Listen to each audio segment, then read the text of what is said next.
We are not only human beings, we are human doings. Mankind loves action. When we marry, we say, I do. In sports, we say, just do it. Even our beverages do the do. But there is no more tragic phrase than, there's nothing I can do. Not said by a doctor, but when said with soul-searching honesty about ourselves.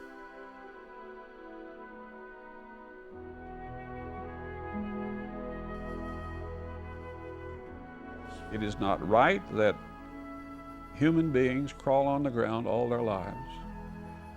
Through no fault of their own, they got polio, which they didn't ask for. They stepped on a landmine, which they didn't plant.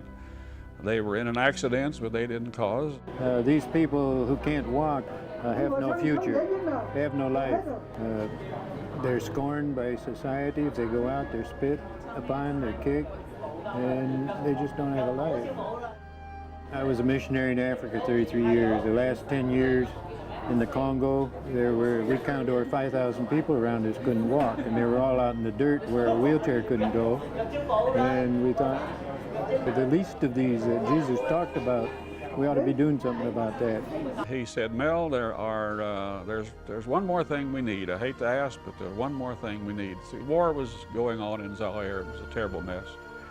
He said, we need a hand-cranked, three-wheeled wheelchair, sturdily built, with hauling capacity. When the line of human need crosses the line of our ability to respond, the minute he said we need these, my gut told me, Mel, you could do that. You could do that. This is simple technology. Use the term simple technology. It means something. It means the simplest way to arrive at something that's worthwhile doing. That simple technology became the PET, which stands for Personal Energy Transportation. And the need for pets is great. Worldwide, some 20 million people are effectively immobile, crawling on their hands and knees every single day. As of 2016, more than 58,000 pets have been shipped by 23 affiliates to more than 103 countries. The pets are built by volunteers, and they are given free of charge to those most in need in areas outside the U.S. About half of those, rough guess, their legs don't work, but their arms do. They have the strength to crank a pet. Now the other half, legs don't work and their arms don't either, enough to crank a pet. So we have designed and built, and we're shipping around the world what we call a pull pet for them. Our mission, our goal in PET is to provide appropriate, and underline that word appropriate, mobility. So that's why we are not stopping with the crank pet. We go to the pull pet. We have the child-sized pet. And the pet itself, because the bed is made of wood, is very adaptable. So when they get on a pet, they're ready to go. 600 volunteers and many partners, giving the gift of mobility, giving the gift of hope and a future beyond begging. Two gentlemen in these chairs here, we're going to put them in business with an ice chest so they can go out and sell ice cream. From ice cream sales with an ice chest, to shoe shines, to delivery services, PET recipients use their mobility to be productive, to earn a living, to be doers. Nancy Ginch is a volunteer from Boone County, Missouri. This is her second trip in a year to Guatemala. Most of these people at PET Distributions have never seen a doctor, a fact that is not lost on her, since 3 months earlier, Nancy underwent cancer surgery. I told them from the very beginning that they had to get it well and get me fixed so I could come on this trip. I wanted to come back. Not all who need mobility are able to receive a pet The only thing that keeps us now from building more pets is money. Oscar Castillo had to wait 5 years for his pet. He illustrates why not having mobility can be life-threatening. 8 years ago, Castillo climbed a coconut tree for something to eat, but he fell 72 feet. The impact paralyzed him from the waist down. Unable to work, he moved to this homeless camp. Here, people bathe in the same water they wash dishes. Oscar says he spent 5 years here confined to his bed because he could not afford a wheelchair. Bed sores and then infection threatened his life. I think he already dies, because in bed he have injuries and everything in his back. Because in bed he feels so sad, says, because he wants to go outside of the street and everything, but it's impossible for him. Even if Oscar could have afforded an $850 wheelchair, it would have been of no use in his village. In poor countries like Guatemala, sidewalks are scarce and roads rough and rocky, terrain that solid rubber-tired pets can navigate. There's a never-ending number of people that respond to the distributions of wheelchairs and pets, but we know that this is just a fraction. In Honduras alone, if they were to import 200 pets each month, it would take 125 years to get enough for everyone who needs them. That's the scope of the problem that is worldwide.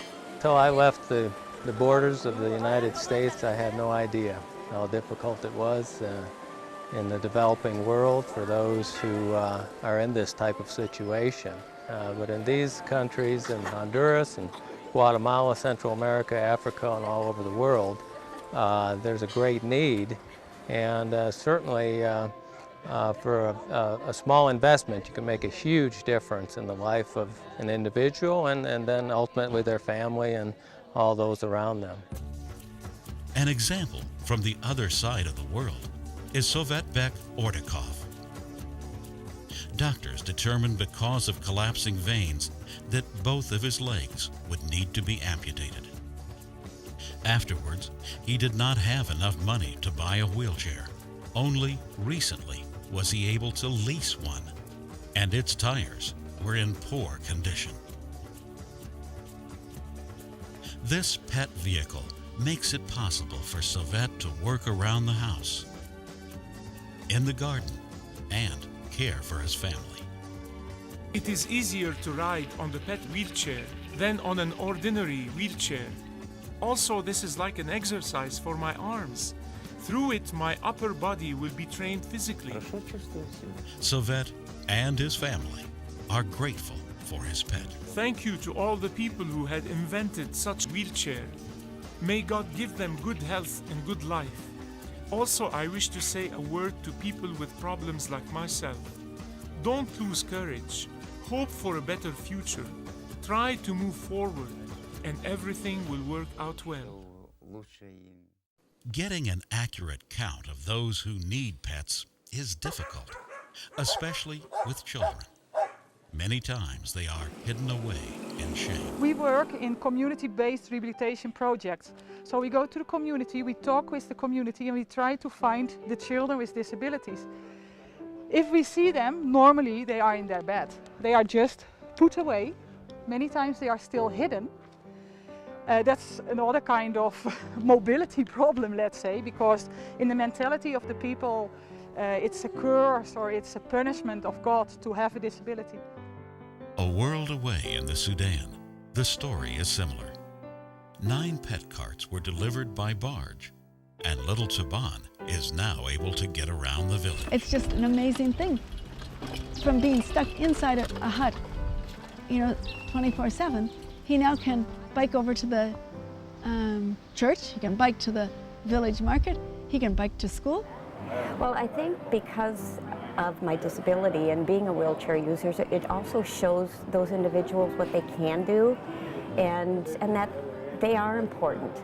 And being able to go up and touch them and look into their eyes and actually give them hope. And that's what we're here providing for them, not just mobility and dignity, but hope. Hope for a better future for them.